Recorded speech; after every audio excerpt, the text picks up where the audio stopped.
Mini episode 1685 of the FDH Lounge is brought to you by Sportsology, delivering unconventional columns and webcasts about sports, TV, music, movies, and more. Follow them on the web at sportsology.com. The FDH Lounge. You'll want to schedule your life around it.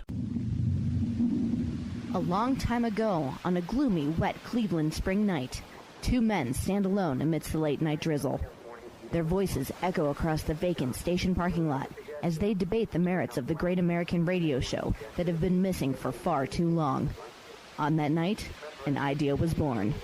That idea became the FDH Lounge.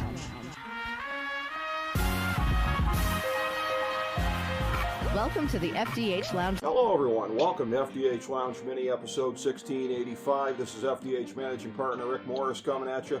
And we have yet another football segment we're doing on the show. This one is going to be a breakdown of the closing days of the NFL season here, the stretch run, taking a look, as we sometimes do at this point in the NFL season, and bringing back in with us here one of our FDH Lounge dignitaries we've talked a decent amount of football with since 2021, Derek Joseph, to talk about this, getting him back on the show. We've had him on a little bit earlier on to break down some of these things here and take a look at the landscape. And one of the resources that we're going to be making use of here today, you can find it on the main page at fantasydrafthelp.com. Right there at the top, it's our 2023 FDH NFL stretch run breakdown right there on the homepage. And that will be a reference point for us here as we're looking at this for any surprises that the formula gave us, some things that maybe are unsurprising, and just our general state of affairs heading down the stretch. So, Derek, good to have you on here, and good to be breaking it down with you again. Yeah, happy to be here. Feeling a little under the weather, like I'm sure a lot of people are right now. But we're gonna power through because football is more important than anything. Truly appreciate that, and out of gratitude, as per always, I got to get the plug here that I know that you would want me to get in for you here.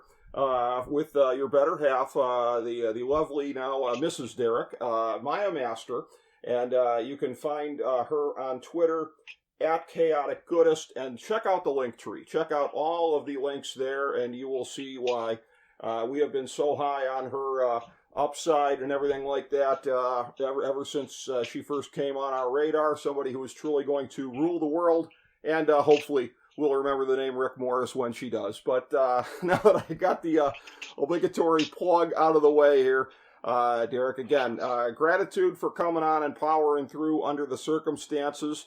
And, we could perhaps draw an analogy between the way that you're feeling right now and perhaps the overall NFL slate as far as what we're looking at here this year. Because I was saying to you off air that, I'm very impressed with even the top teams. They just seem a little bit less mid to me than some of the other teams, and it's an odd year overall. Now, one of the things that I did take a look at is, because I had a little bit of a curiosity factor with our power rankings, and last year, so in 2022, there were 22 teams where there was a difference of 10 or greater spots between their high point and their low point in the weekly power rankings during the season.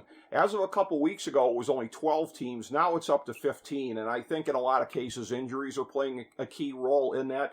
You can understand why Cincinnati is one of those teams, for example, with Joe Burrow, why they would be 10 points in the power rankings below what their height had been at one point. But on the one hand, it's a year where you have less movement, less wild movement in our weekly power rankings from week to week and even through the course of a season. And most of the teams that are in the playoff race, most but not all, are teams that we thought were going to be in the playoff race coming into the season.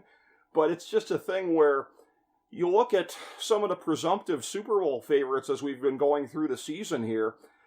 Kansas City and Philly, I had penciled that in for a rematch all the way along. Neither of them is looking particularly great, but they could still be there. Everybody was writing off Buffalo a couple weeks ago, and understandably so. They've come back strong, but you still have questions about them, questions about even the top teams. To me, that's a theme right now because we're not used to saying that about the top teams at this point, I don't think, Derek. No, absolutely. I mean, it's, it's that usual murderer's row at the top, like you said, but it's kind of what we're talking about off air. It's going to be really interesting how the kind of wild cards pan out. I mean, you look at your third tier has about, I think, half the league on the FDH rankings. Yeah. And I mean, a lot of those teams are in position, or, they have, with the way the league has been this year, a lot of those teams have a good shot, I think, at least making it to the divisional round, and then, couple good bounces go their way, and you never know what happens. And then obviously injuries have been extremely common this year.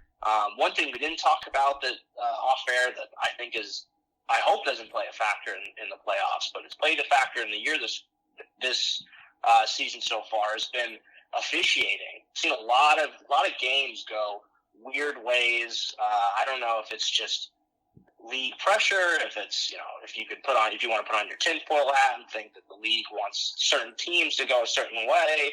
I mean, you can go a variety of different ways, but I mean, I think the officiating, the injuries, it's been an odd season for sure. It has been. No question about that. The injuries, again, they've been a real killjoy factor here as far as taking some of the top players in the league out of it, and it just seems like week by week it continues to add up. And it's one of these things where among the top teams, you look at a circumstance here, and I have to laugh going into this weekend here. The Miami Dolphins, my 1A team that has been elevated to 1 for as long as Deshaun Watson is wearing a Browns uniform. So I have had a lot of fun over the last 2 seasons rooting for Miami, and I should be riding high right now. This is a team that has a chance to get the number 1 seed in the AFC. But again, can't beat anybody with a winning record. And so something you know about in your household, Derek, is Dallas Cowboy fandom. We got that game here this weekend for bragging rights, and it's a thing. I'm just thinking of the Spider-Man pointing meme, because it's like, this game's going to end in like a 10-10 tie, right? Because neither team can beat a team with a winning record. This one's going to be a fairly pathetic tie. I just have that feeling. Yeah, it's going to be interesting how that one shakes out. And I mean, the thing with both those teams, and another common thread across the league, is there hasn't, especially since now the MVP race is starting to, people are talking about it more, it's becoming a bigger storyline. I don't know, maybe I'm wrong here, but I haven't seen any quarterback play that I think has been outstanding this year. There's obviously been great quarterbacks, there's been bad quarterbacks, there's been injuries, I get it, but I mean, in the past few years you had, the Burrow, Allen, Mahomes, last year, you get hurt, you had those kind of cream of the crop guys, and they're obviously all still playing with the exception of Burrow's hurt, but I mean, no one's really having some, record-setting year, and I don't know if the defenses are just, I imagine the defenses have just been, they're scheming better, they know these quarterbacks better, they know the offense is better. I don't think it's been the same offensive output we've seen, with obviously some exceptions like Miami, but the highest offensive output games we've seen this year have been, like we kind of talked about, great teams like a Dallas and a Miami against bad teams. So this is a year in recent years more so that I think defense wins championships is going to come into play. And I think that's kind of the reason Baltimore is so high, and obviously San Francisco. But those two teams are they're consistent enough on offense, and they both have great defenses. So if it comes down to defense, I mean, I think everybody's pretty much right. One of those two teams are the perennial favorites for the Super Bowl. But I'm curious, kind of what are you seeing defensive wise? Well, it's an interesting thing. You mentioned those two teams, and those are actually, for anybody that's reading that breakdown on FantasyDraftHealth.com, again, right there at the top of the main page. Those are my two teams to make the Super Bowl. A rematch of the Harbaugh Bowl, even though it'll be just the 1/2 Harbaugh Bowl this time around. But what's fascinating to me is, and this is the kind of thing I'm sure that grabbed your eye, because I know you look at these things here, that for Baltimore, you've got the DSRS, which, again, that is the proprietary stat on ProFootballReference.com. Excellent resource site there. So we don't know what's in their formula. It's a proprietary formula, but figure that it's basically their sort of stew to kind of capture the best of that. They're 1, and San Francisco is 2. Defensive yards per play, Baltimore 1, San Francisco 10. Okay, a little wider there. Third down defense, Baltimore 5th, San Francisco 22nd. So that's a thing where we don't kind of tend to think of that with the 49ers, but they've had, and again, they did make some trades before the deadline here that have stiffened up that defense a little bit. So it could be a little bit of a lagging indicator. But you see something like that, and it makes you think that that's a defense that may have a little bit of trouble getting off the field from time to time here. They clearly didn't when they played Dallas and Philadelphia. They were able to dispose of both of them, especially in the case of Philadelphia, I would say surprisingly well. But Baltimore is a team that grades out very good in all of those conventional metrics. San Francisco, pretty good, but not quite on the same level. I will say this, because I know that you always get a laugh out of things like this. What some of the honks on radio will be saying, that after a couple of weeks on a Sunday morning as I'm in the car and listening to some of the drivel about comparing this defense with the Browns to the 85 Bears and the 2000 Ravens.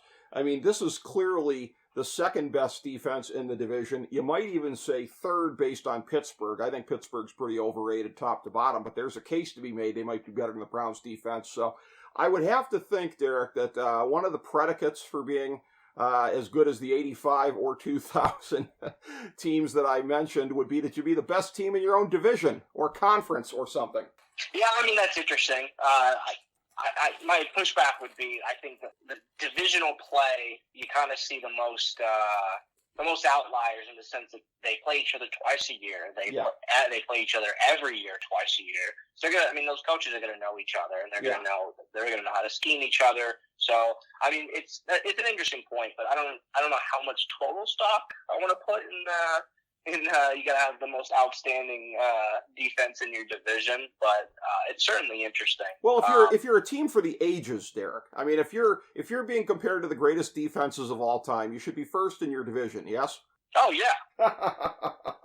Yeah, we can agree on that much, anyways. I mean, if you're going to be compared to the 85 Bears or the 2000 Ravens, and I get it, hyperbole is never in short supply in any of the local markets, and you do kind of tend to get that from time to time, but it's one of those things where, again, even a team like the Browns, I mean, they're a good example of it. 9-5, despite being, thoroughly mediocre in a lot of ways offensively throughout the course of the season. Now, there have been peaks and valleys, and one of the peaks has come since Joe Flacco has come in, of course. And the running game being able to replace Chubb, not a complete surprise, because if you were watching this team, you knew how good Ford was. He's got good speed.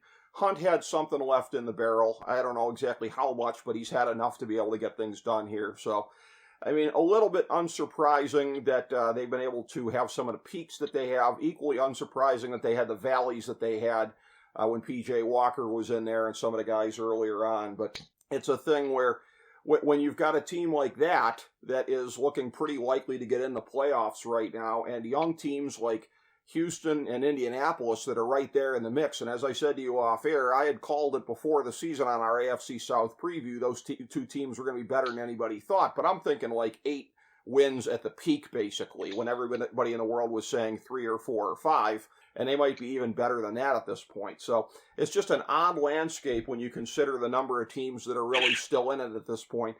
Even Green Bay, as badly as they shat the bed last week, I mean, if they were to win out, they could be right back in it. It's very, very, very odd.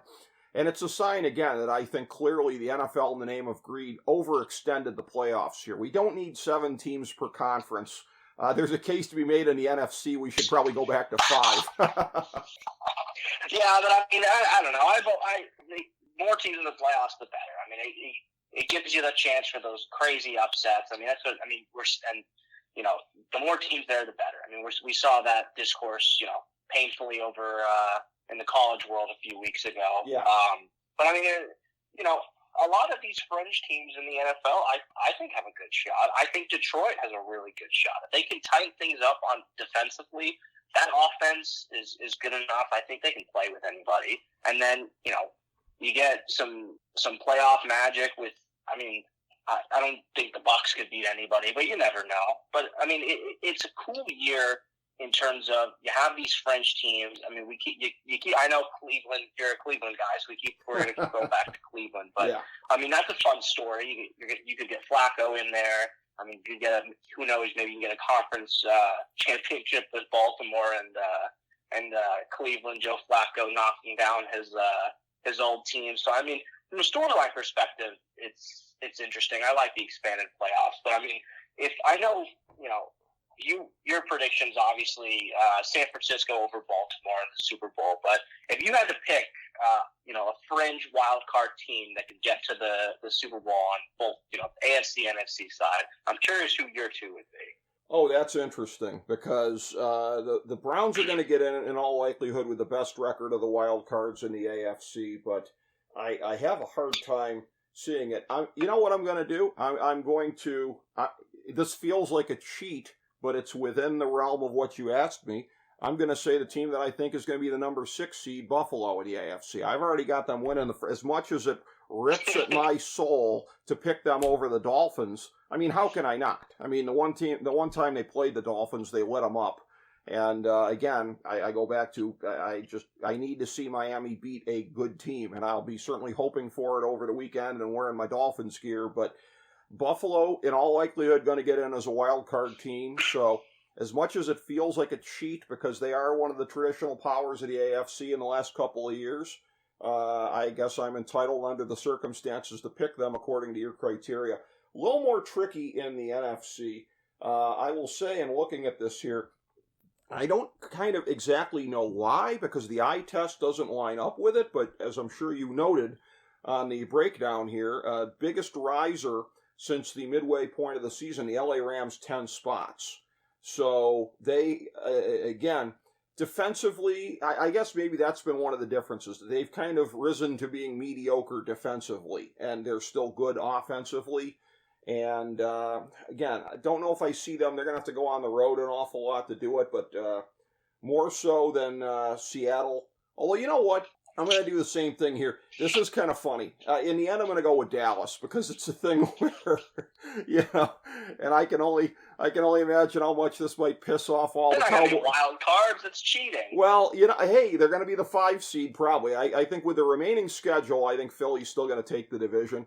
You know what? And this is a thing. Here's something for all the Cowboy fans in the world to put me on the dartboard.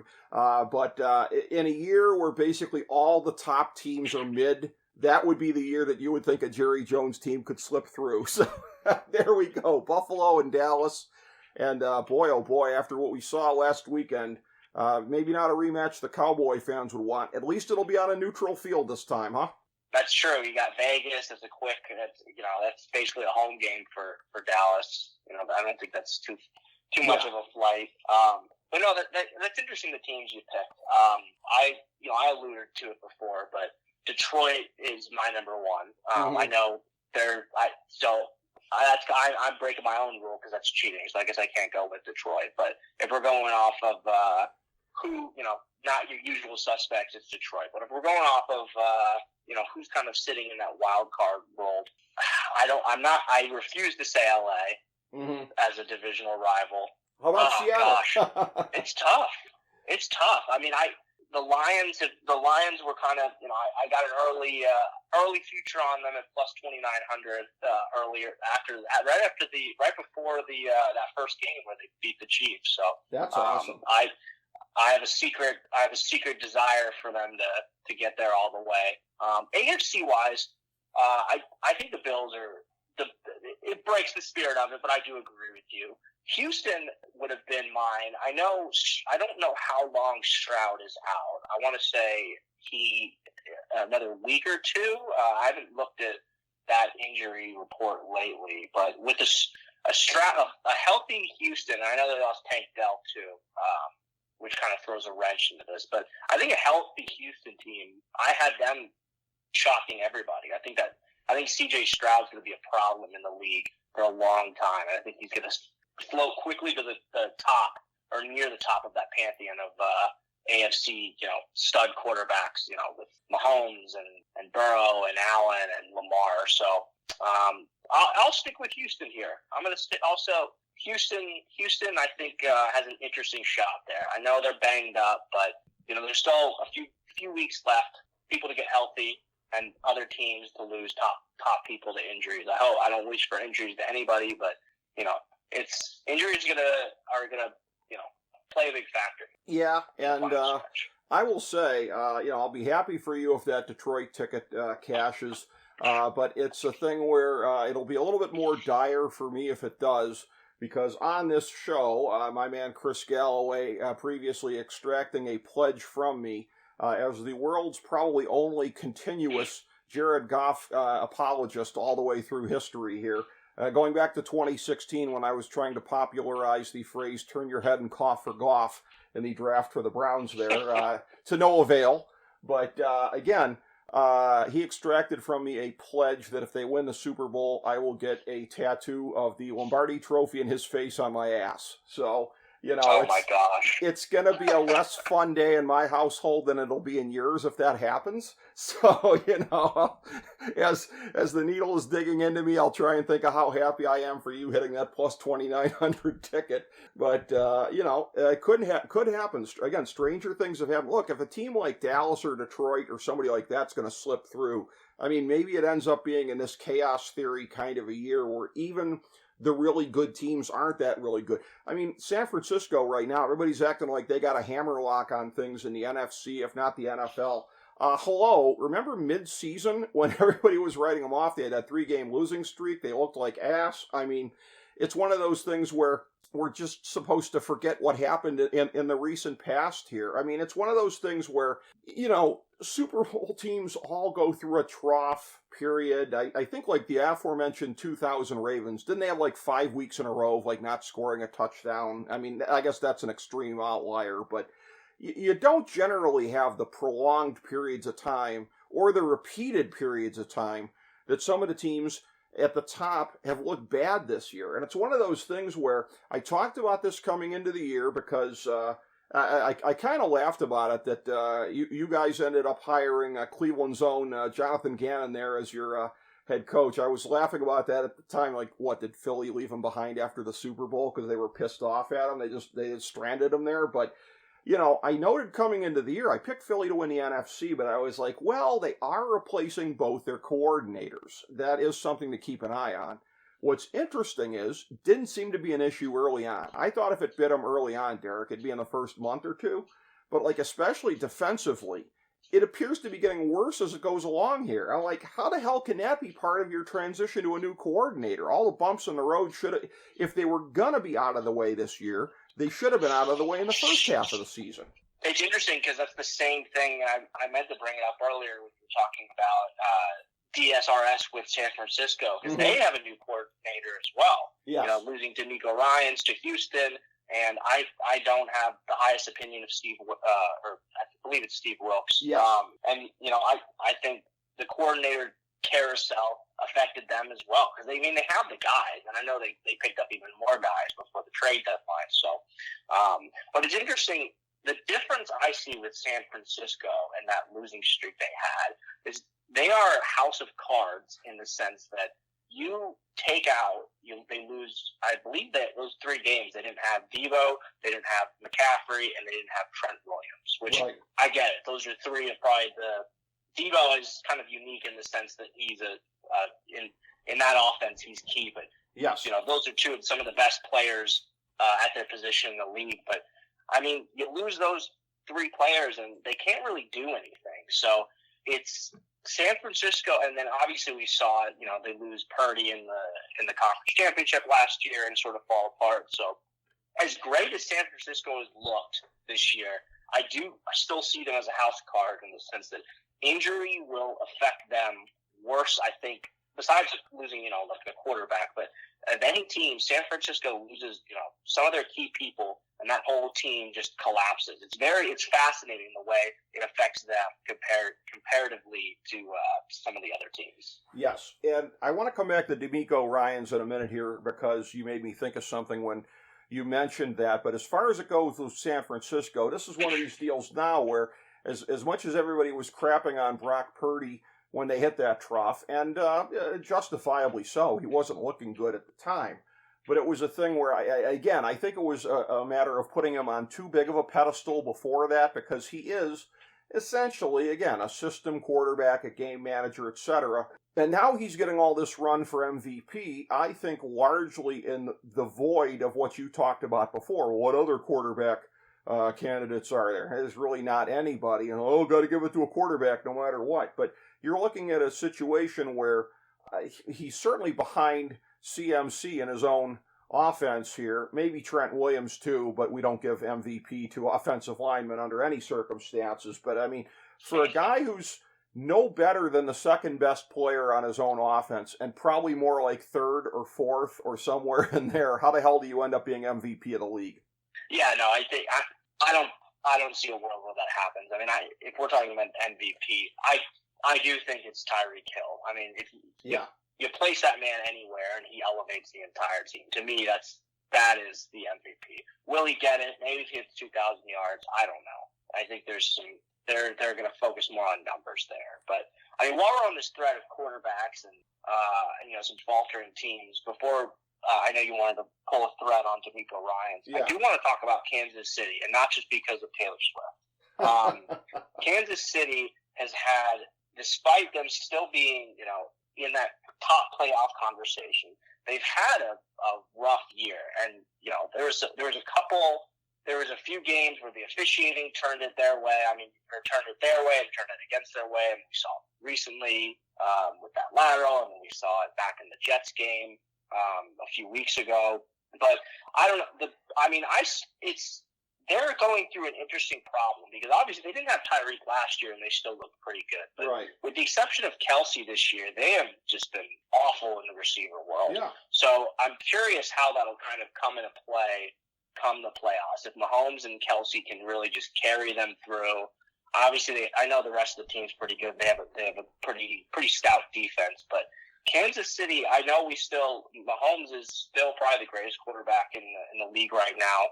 But I don't know if they can carry through, with the offensive output they've had in the playoffs without a real true number one or even a true number two receiver. Agreed, especially if they have to play Baltimore, because that defense is going to shut them down.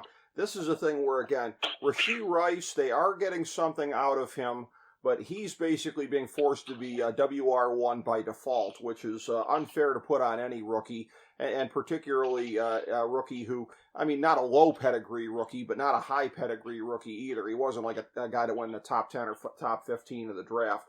Their arrogance the last couple of years, and especially since letting go of Tyreek Hill, like, we can bring in any cast-offs from Green Bay or Pittsburgh or wherever, like, it's ridiculous. They are paying for their own arrogance. I've never seen a team that loves the smell of its own farts as much as them when it comes to that offense, and they're paying a price for it. They are really, really bad in that receiving core, and you saw in the opener, I mean, they're dead meat. Maybe even in the first round if anything was to happen to Kelsey. You saw what happened when they didn't have him against Detroit. Now, there's no reason to think that that's not going to be the case, that they're not going to have him all the way through, but they're way too dependent on one player there for a team that's supposed to be a legitimate Super Bowl contender, I think. You can't just be relying on one target as much as they are. That's just not realistic. And, there was a game a couple weeks ago, I don't remember which one. Might have been when Denver shocked them. Somebody was just doubling him relentlessly, and I think that was the game. And it was just like, ugh, you better hope nobody else was taking notes on that. Yeah, no, it's going to be interesting to see how they do down the stretch. And then while we're on that topic of perennial favorites from last year, I am curious about your take with Philly, because you had them at 10 in your third tier on the rankings there. They really didn't lose that many people. They still have that same offense. They're still doing similar things, but they've struggled a lot this year. So I'm curious kind of what you're seeing with Philadelphia and why they've kind of fallen down the totem pole a little bit this year. Well, and I've got them 7th in the weekly power rankings, which is by far the lowest I've had them through the course of the year. I don't think, I don't have it right in front of me at the moment, I don't think I've had them lower than 3rd. I think they've been 1st or 2nd or 3rd the whole year. And I just couldn't ignore it anymore. the way that they're looking now, this losing streak that they're on. And if I was to put my eye on anything, this is one of the things that I'm proud of with coming up with this formula here for the stretch run breakdown. This is a formula that, again, we do it run it a couple points during the season. We'll run it again when the season's done. Sometimes there's something that just jumps off the page at you, and it perhaps illuminates something that, like, we couldn't quite put our finger on. And in this case, Philly, as I'm sure you noticed, 32nd in third down defense. That's a problem. I mean, it's a good defense. Unfortunately, I can say, I mean, it made me physically ill watching what they did to my Dolphins earlier in the season, but where's that defense been the rest of the year? You know what I mean? It just, how did that defense rise up against Miami? I mean, I know, the Dolphins, like the Cowboys, have the glass jaw as far as running into good teams, but still, that was ridiculous what they were able to do to them when they haven't been able to do it to anybody else. 32nd and third down defense, I'd say that's the number one thing they got to work on at this point. Yeah, absolutely. I mean, it's an interesting kind of yin and yang there with those two teams, how Kansas City's offensive output, kind of obviously fell with their lack of receivers, and we see they're getting carried by their defense. Their defense is carrying them. I mean, who would have ever thought that would be the case? It's a weird year. It's a weird year for sure. It definitely is. I mean, you wouldn't have expected to see that. The D'Amico Ryans point, I made this a couple weeks on the show. I think it was at the mid-season thing that we were doing with Chris Galloway. And I mentioned at the time here, and I was comparing and contrasting what Houston did to some of these teams out there. The poster child of this stuff to me will always be Mark Davis as far as going the other way. Mark Davis hiring John Gruden, hiring Josh McDaniels, these imbecile owners that subscribe to the great man theory of history, and they can't identify the great man correctly, versus a team like Houston. Houston with, maybe D'Amico Ryans isn't the best example of what I'm talking about, because he was a relatively hyped coordinator, but still, he didn't have the cachet on a par with those other two guys. And they bring him in, and it's like, hey, we think this is a guy that can grow into being a really good head coach and somebody that can win and succeed for the long haul. So you look at teams that are doing that take a young guy, but they got him because they think he's the right guy, versus Mark Davis like, oh, let me get a name. Another example would be, I talked about this recently on the show with Ben Chu when we were talking about the NBA, this now close to record losing streak with the Detroit Pistons. Well, living here on America's North Coast, I can hear a little bit from time to time of Detroit sports radio. And I remember hearing over the summer some guy ranting and raving, one of the talk show hosts, about there were 6 marquee guys out there, and 5 of them are gone, and the Pistons gotta get Monty Williams. And Monty Williams, as you know, successful with the Suns, a good team. He was able to take a really good team and take it a long way. Not the last 2 games of the way, but, halfway towards winning the finals. That's better than a lot of coaches do. But as Ben pointed out, what did he ever do in New Orleans that made you think he's the right guy for a rebuilding situation in Detroit? But gotta get him. Gotta throw a whole crap load of money at Monty Williams because he's a name, because he's been to the NBA Finals. And that's the whole thing here, too, that D'Amico Ryans, to me, is sort of the poster child for when a team is trying to do it the right way, when they're trying to identify somebody who's a good candidate for their organization and to fill all the roles that they need filled as a head coach, versus somebody that's just, again, trying to win a press conference with a name. I don't disagree. The counterpoint I will throw at you is Sean Payton, because I will give him this: what the turnaround that he has done with Denver is short of incredible. They looked at that, they were, I think, 1-5, 0-5. They looked like one of the worst teams in the league, and the way they turned it around, I'm going to credit him more than Russell Wilson. I think he came in being like, I got to stick with old Russell Wilson for a year, and then I'm going to either draft someone or get somebody. But what they've done with that, what he's done with that team, is nothing short of amazing. I know they're 7-7 right now. They're not world beaters right now. But that turnaround is incredible, and he was one of those names. I know Arizona. We tried to get him. A lot of teams interviewed brought him in, tried to get him. Obviously, he ended up in Denver. So, I mean, is that an effective counterpoint to your thought process there? Sure. I mean, there's an exception to every rule, and you identified one right there. But it's one of those things where it's really, really funny how people can be, a sort of, again, prisoner of the moment as far as looking at these things here, because one of the funniest things, and I bring this up, and again, there but for the grace of God go I, this take could have been mine, and I've had a number of takes that have aged like milk over a period of time, so I'm not bringing this up to clown him, but our good friend and contributor Joe Stazak from Philadelphia here, I remember when the Browns hired Hugh Jackson, it was a thing of like, he was like, we had to settle for Doug Peterson, a team that nobody else was interviewing this guy. You got the hot candidate there. And I'm like, well, Peterson, he's got a good mind. Hopefully he can work out for you guys. And, within 2 years, they got a Super Bowl. And again, it didn't last. But, again, a Super Bowl, that's more than Philly'd ever had before.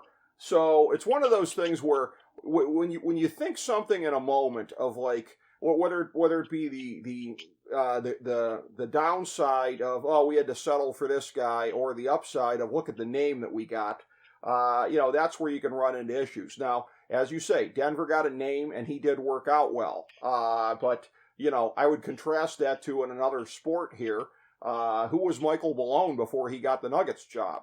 And that was a thing where, again, he has fit in there very well, obviously, and they're a player development success story, to be sure, with everything that they've done there. But there wasn't anybody that was, like, super wowed when he got the job there. But he was the right guy for the situation, and they're a very, very smart organization, and they knew exactly who to hire. And, it's funny, because sometimes I think a blind pig blind squirrel finds the acorn, because, in the case of Denver, what were they, bought by the Walmart family or some such? So it was like, who can we go throw money at? And it turned out to be Sean Payton, and lo and behold, it's worked out for him, at least so far. Yeah, no, for sure. I mean, while we're on coaches, I think another interesting thread to go down, especially, I think, the playoff teams, we'll see how it all shakes out, with the exception of a few wild cards. I think we kind of know where it's going to go and what it's going to be.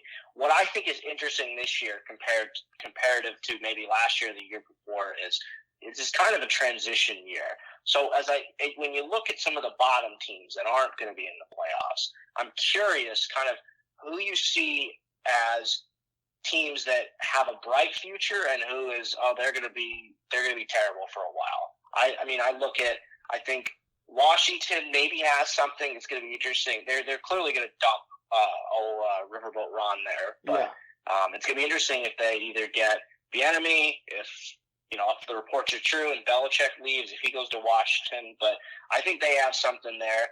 New York, you never know. I think this Tommy DeVito thing's kind of an aberration.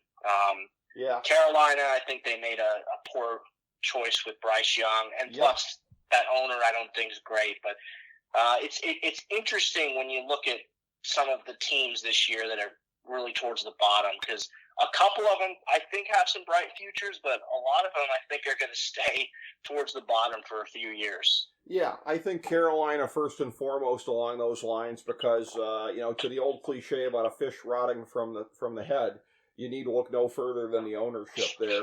And I will say, coming into the season, got to pat myself on the back, I thought that Washington was going to be more of a disaster than people thought. Most people thought they were just going to be kind of below average. I really thought they were going to kind of collapse, and they have. And again, they're going to be down for maybe another year or so, because I think Josh Harris is a smart enough guy that, he's on the honeymoon right now. This is the smart thing, is to have a bad year, and even if next year is too. Because believe me, if you're replacing Dan Snyder, you can live off that for a while. But, I think that he'll probably have the right GM and the right coach in place. I don't happen to think that would be Belichick, because I think he's getting exposed right now. But, maybe he'll go that way and things will go less well than I think.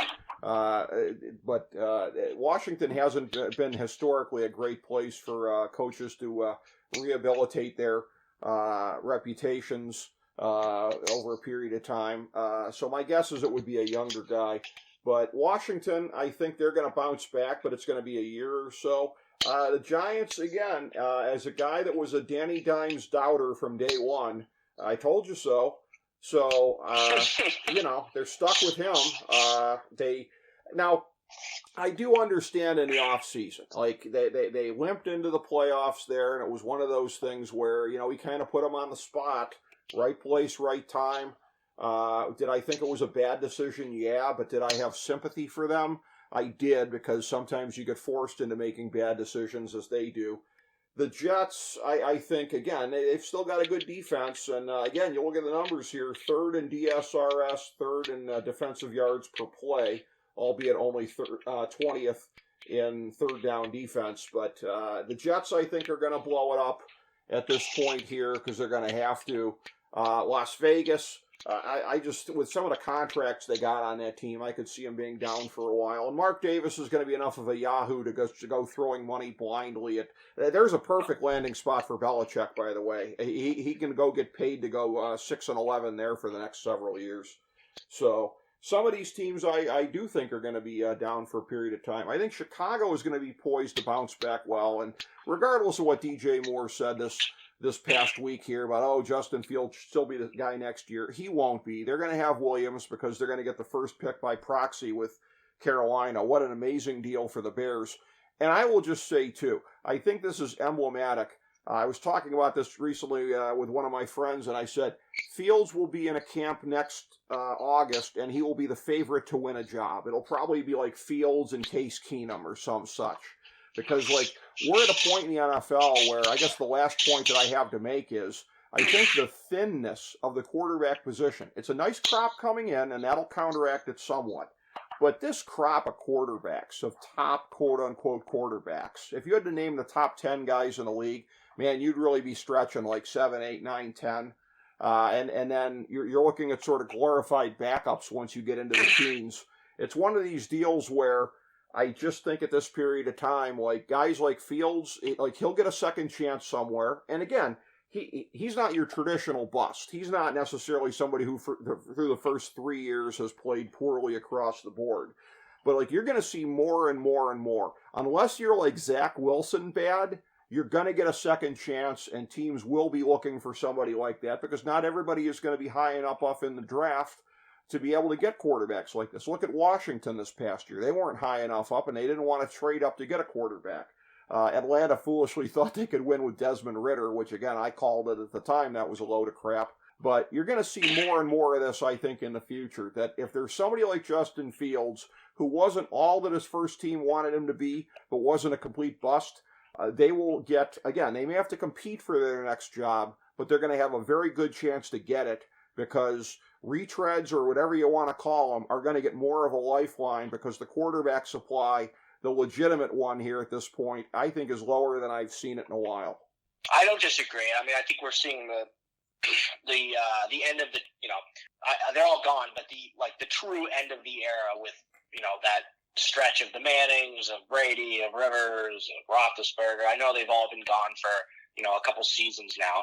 I think the difference with this upcoming draft class is we're going to see it's one of the deeper draft classes we've had in a while, certainly far deeper than last year. I mean, outside of Stroud, Richardson, Bryce Young really hasn't panned out, but I mean, you have a deep quarterback draft class coming up this next year and maybe even the year after. So we're going to see a few more franchise quarterbacks emerge. But no, I don't disagree with you. It really, I mean, outside of the top teams right now, I mean, who really has a franchise quarterback? I mean, LA, we'll see how many more years they get out of Stafford.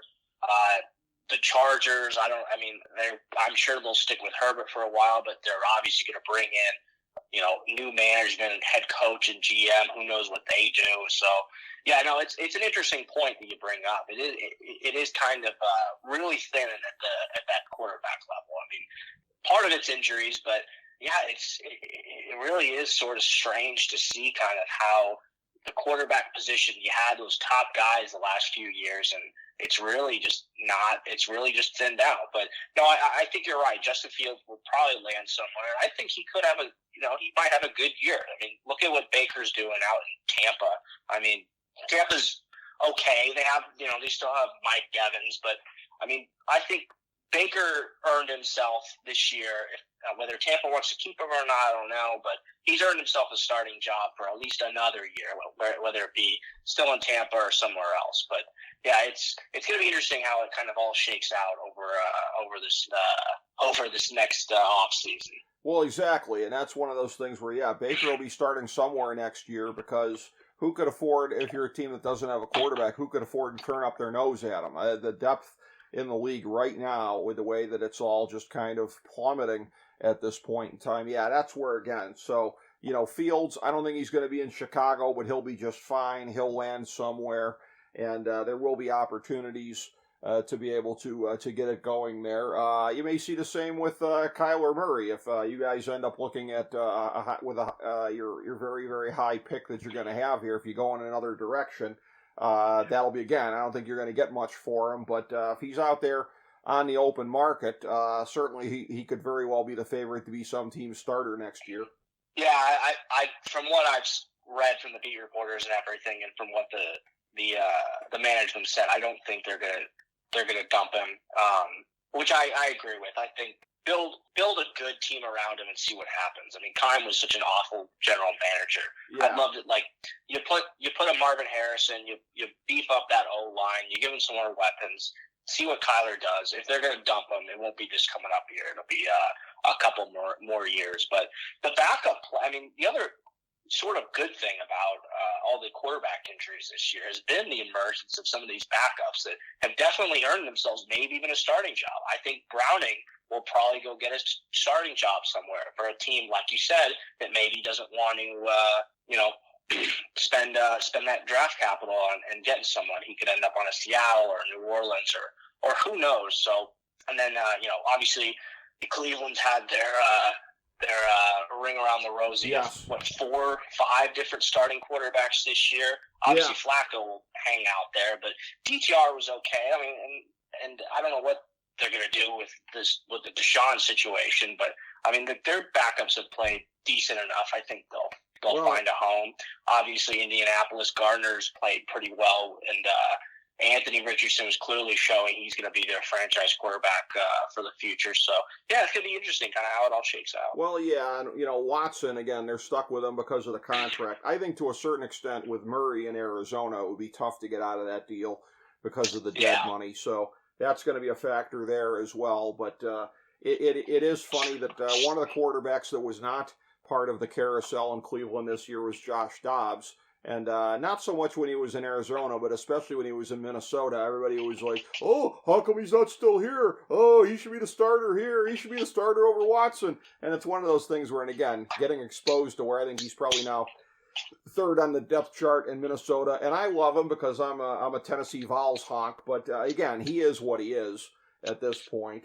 And that's one of those things. What a fun story, though. Yeah, it's a great story. And I didn't even know. One of my friends told me this. I think FDH Lounge Dignitary Anthony Petrone was telling me that, like, the reason that he re-signed here apparently was because of our NASA Glen facility that we have. Oh, that's funny. Yeah, that, like, he can tour there anytime he wants. He can just pop in and do whatever down there. I'm like, that's probably the only time that's ever happened in all of the history of Cleveland professional athletics, of where NASA Glen was actually a recruiting tool. But, again, Dobbs is a great story and a wonderful human being. But again, a lot of people were getting out over their skis as far as what he was capable of doing for a while there. It was almost like a more compressed timeline of a Jeremy Lin, essentially. It was like Jeremy Lin times 0.5 for how long it lasted. But, that's one of those things. Now, I'm not saying that Andrew Berry isn't a guy who has, at this point, I would say probably questionable fetishes as far as getting 5th and 6th round draft picks for guys. I can picture that guy, wearing a ball gag every time he gets a low round pick for one of the players here. I mean, like trading Donovan Peoples-Jones, again, thank God I'm numb to what they do at this point, and I don't care. I just laugh. But it's like, what was the upside of trading him for a 6th round pick, especially when this organization was endlessly self-congratulatory about, say it with me, kids, getting him for a 6th round pick in the first place? and they decide to turn it to ashes, dust to dust, so they can get a low-round pick for next year when this team desperately needs receivers that they can count on. So, you know, again, embodying a lot of the foibles of NFL front offices here. But again, getting away with it here. This Browns team here at 9-5 this year, certainly one of the more entertaining stories in the league. No question about it. But as we round through this season here and we get towards the end of the regular season and we get into the playoffs, I'm sure we'll be catching up with you again. Derek, thank you very much for powering through. Not feeling great here today to be with us. Absolutely. Always happy to be here. And then, yeah, it was a fun conversation. Hate being sick, but you know, next man up, and then I am the next man up, I guess. So there you go. Very glad that you were able to do it still. A very Merry Christmas to you and yours, Derek. Thank you so much for being here, and thank you everybody for joining us for FDH Lounge Mini Episode 1685.